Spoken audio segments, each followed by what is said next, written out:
નમસ્કાર મિત્રો, અમારા નવા વિડીયોમાં આપનું હાર્દિક સ્વાગત છે। વર્ષો પહેલાંની આ વાત છે। બે ભાઈ હળીમળીને શાંતિથી રહેતા હતા। સમય જતાં બંને ભાઈના વિચારમાં થોડો અંતર જણાતો હતો। ઘણી વખત ઘરમાં નાની વાતોને લઈને ઝઘડાઓ થતા હતા, એટલે બંને ભાઈએ સ્વેચ્છાએ રાજી ખુશીથી અલગ થઈ જવાનું વિચાર્યું હતું। બંનેની મિલકતનો સરખો ભાગ કરીને બંને ભાઈ એકબીજાથી અલગ થઈ ગયા હતા। થોડા સમય પછી બંને ભાઈમાંથી મોટા ભાઈ આર્થિક રૂપે સમૃદ્ધ થઈ ગયો હતો, જ્યારે નાનો ભાઈ ધંધો ચલાવી રહ્યો હતો, જેમાં મોટી ખોટ જવાથી થોડું જીવન અભાવમાં વિતાવી રહ્યો હતો। એટલા માટે મોટા ભાઈએ તેમના ધંધામાં ફરી પાછી નુકસાની નફામાં બદલી જાય એ માટે થોડા પૈસા ઉધાર આપ્યા। નાના ભાઈને કેટલા પૈસા જોઈએ છે એવું પૂછવામાં આવ્યું, ત્યારે નાના ભાઈએ મોટા ભાઈને કહ્યું કે મારે ધંધામાં 10 લાખની જરૂર છે। મોટા ભાઈએ તરત જ 10 લાખ રૂપિયા નાના ભાઈને ઉધાર આપી દીધા। ધીમે ધીમે સમય વીતતો ગયો અને નાનો ભાઈ પણ પોતાનો ધંધો જમાવતો ગયો, પરંતુ સમય વીતવાની સાથે સાથે તેને મોટા ભાઈએ કરેલી મદદ જાણે ભૂલી ગયો હોય એ રીતે મોટા ભાઈના પૈસા તેને પાછા આપ્યા નહીં, જેના કારણે બંને ભાઈમાં ખૂબ જ મોટો ઝઘડો થઈ ગયો।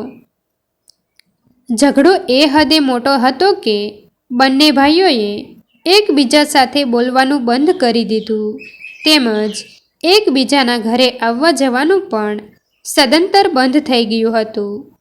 એકબીજા પ્રત્યેની નફરત ખૂબ જ વધી ગઈ હતી।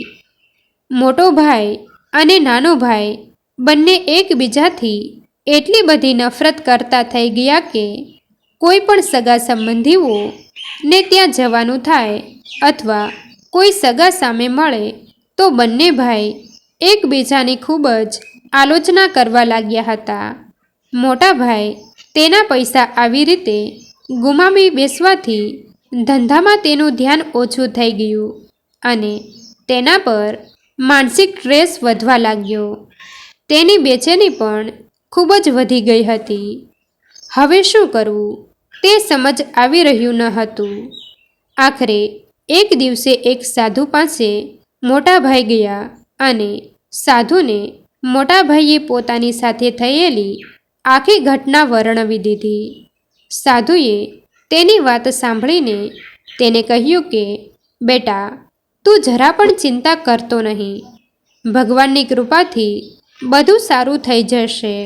મોટા ભાઈએ સવાલ પૂછ્યો, એના માટે મારે શું કરવું પડશે? એટલે સાધુએ તરત જ જવાબ આપતા કહ્યું કે તું થોડી મીઠાઈ લઈને નાના ભાઈના ઘરે જા અને તેને મળતાની સાથે જ માત્ર એટલું જ કહી દેજે કે ભાઈની બધી ભૂલ મારી જ હતી, મને માફ કરી દે। સાધુના મોઢેથી આવો જવાબ સાંભળીને મોટા ભાઈએ તરત જ કહ્યું, મહારાજ, મારી એક પણ ભૂલ નથી, મેં તો તેની મદદ કરી છે અને હવે માફી પણ હું જ માગું? સાધુએ તરત જ કહ્યું કે બેટા, પરિવારમાં કોઈ પણ એવો ઝઘડો નથી થતો જેમાં બંને પક્ષની ભૂલ ના હોય, ભલે પછી એક પક્ષની ભૂલ સાવ નાની હોય અને બીજા પક્ષની ભૂલ 99% હોય, પરંતુ ભૂલ બંને પક્ષે હોય છે। મોટા ભાઈની સમજમાં કશું આવી રહ્યું નહોતું, તેમ છતાં તેણે સાધુને પૂછ્યું, મહારાજ, મારી શું ભૂલ થઈ છે? સાધુએ કહ્યું, તે મનમાં ને મનમાં તારા નાના ભાઈને ખરી ખોટી સંભળાવી છે, તેને ખરાબ સમજ્યો, એ જ તારી પહેલી ભૂલ છે। તે તારા નાના ભાઈની આલોચના કરી, તેનો તિરસ્કાર કર્યો, એ તારી બીજી ભૂલ છે। તેની સાથે ઝઘડો કર્યો, તેની સાથે ક્રોધ દાખવ્યો, એ પણ તારી ભૂલ છે। તારા કાનથી તેની નિંદાને સાંભળી અને એ પણ તારી જ ભૂલ છે। તારા દિલમાં તારા નાના ભાઈ પ્રત્યે ખૂબ જ ધૃણા તેમજ ક્રોધ ભરેલા છે. એ પણ તારી જ ભૂલ છે. તે તારી આ ભૂલને લીધે તારા નાના ભાઈને ઘણું દુઃખ આપ્યું છે અને તારું આ દુઃખ અનેક ગણું થઈને તારી પાસે જ પાછું ફર્યું છે.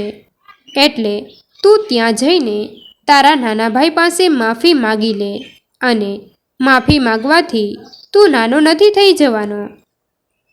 માફી માગવી એ પણ ખૂબ જ મોટી સાધના કહેવાય.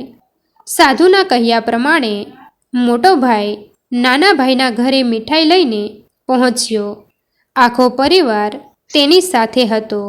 બધા લોકો નાના ભાઈના ઘરે જમવાની તૈયારી કરી રહ્યા હતા.